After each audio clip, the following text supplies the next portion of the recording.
بول اسلام کے معزز سامعین السلام علیکم۔ ایک مسلمان لڑکی کا واقعہ۔ ایک عرب مسلمان لڑکی لندن میں زیر تعلیم تھی۔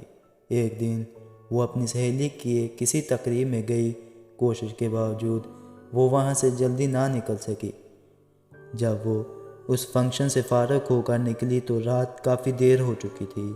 اس کا گھر دور تھا۔ گھر جلدی پہنچنے کا ذریعہ زیر زمین چلنے والی ٹرین تھی، لیکن وہ ٹرین سے سفر کرنے سے کچھ خوف محسوس کر رہی تھی، کیونکہ برطانیہ میں اکثر رات کے وقت ٹرینوں اور اسٹیشنوں پر بہت سے جرائم پیشہ اور نشہ میں دھت افراد ہوتے ہیں۔ آئے روز ٹی وی چینلز اور اخبارات میں یہی ہونے والی وارداتوں کا تذکرہ موجود ہوتا ہے۔ کیونکہ اس لڑکی کو زیادہ دیر ہو چکی تھی اور بس کافی وقت لے سکتی تھی، اس لیے اس نے بہت سے خدشات و خطرات کے باوجود ٹرین میں جانے کا فیصلہ کر لیا۔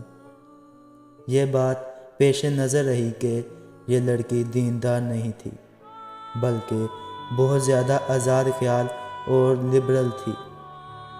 جب وہ اسٹیشن پر پہنچی تو یہ دیکھ کر اس کے جسم میں خوف کی ایک سرد لہر دوڑ گئی کہ اسٹیشن بالکل سنسان ہے، صرف ایک شخص کھڑا ہے جو حلیے سے ہی جرائم پیشہ لگتا ہے۔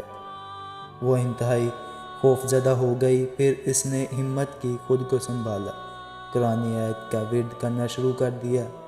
اسے جو کچھ زبانی یاد تھا، جسے ایک عرصے سے وہ بھولی ہوئی تھی، سب کچھ پڑھ ڈالا۔ اتنے میں ٹرین آئی اور وہ اس میں سوار ہو کر بخیریت اپنے گھر پہنچ گئی۔ اگلے دن کا اخبار دیکھ کر وہ چونک اٹھی۔ اسی اسٹیشن پر اس کے روانہ ہونے کے تھوڑی دیر بعد ایک نوجوان لڑکی کا قتل ہوا اور قاتل گرفتار بھی ہو گیا۔ وہ پولیس اسٹیشن گئی۔ پولیس والوں کو بتایا کہ قتل سے کچھ دیر پہلے وہ اسٹیشن پر موجود تھی۔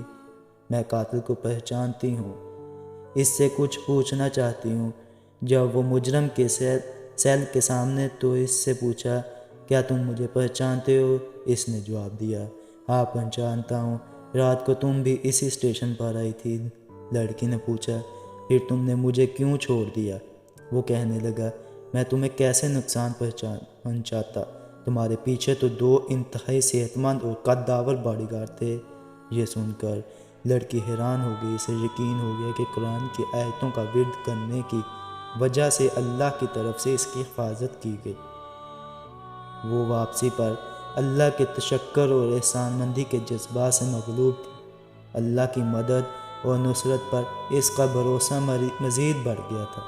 اگر ہم اپنے دل کی گہرائیوں سے اللہ کو پکاریں اور اللہ کی تائید و نصرت پر بھروسہ رکھیں تو ہم اللہ کی رحمت سے کبھی محروم نہیں رہیں گے۔